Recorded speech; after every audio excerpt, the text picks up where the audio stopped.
तर त्यांना विचारा की नरेंद्र मोदी साहेबांनी अनेकांना मंत्री केलं, तुम्हाला मंत्री का केलं नाही? निदान ते तरी लघु सूक्ष्म मध्यम वगैरे ते तरी नावाला कुंकवाला धनी तो तरी मिळाला असता, पण ते नाही केलं. त्याचं कारण असं आहे, नारायण राणे ह्या खात्याचे मंत्री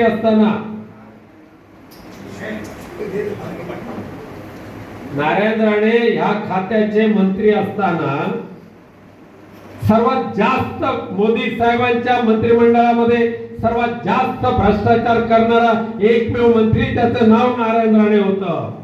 आणि कोणी उघडकीस आणलं तर दिल्लीच्या एका जाणकार उद्योगपतीने 14 डिसेंबर 2022 रोजी मोदी साहेबांना पत्र लिहिलं त्या व्यक्तीने आणि सांगितलं त्याच्यामध्ये की आपल्या सारख्या पंतप्रधानांच्या कारकिर्दीमध्ये आपल्या मंत्रिमंडळामध्ये सर्वसामान्य लोकांच्या उपयोगी पडणाऱ्या ह्या खात्यामध्ये त्या मंत्र्यांनी कसा भ्रष्टाचार चालू केलाय हे त्या पत्रामध्ये लिहिलंय त्यांनी. आणि नाव लिहिलं 2 व्यक्तींचं, रक्कम लिहिली. सिंधुदुर्गमध्ये मोठं केंद्र चालू करणार, महाराष्ट्रामध्ये आणखी 3 मोठी स्मॉल स्केल इंडस्ट्रीची प्रशिक्षण केंद्र उभे करणार, अख्ख्या देशामध्ये सुरू करणार. या नावाखाली 3500 कोटी रुपयाचा भ्रष्टाचार नारायण राणे यांनी केला.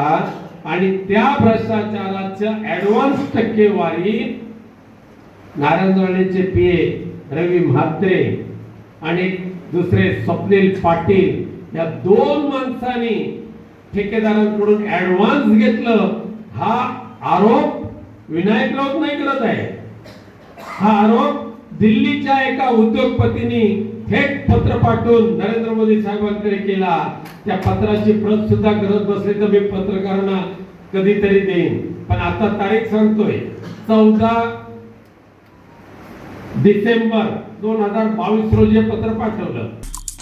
आमचे दिवसभरातले सर्व अपडेट्स, ताज्या घडामोडी आणि थेट लाईव्ह पाहण्यासाठी सबस्क्राईब करा, लाईक करा कोकणचं नंबर 1 महा चॅनल कोकण 7 लाईव्हचं YouTube चॅनल.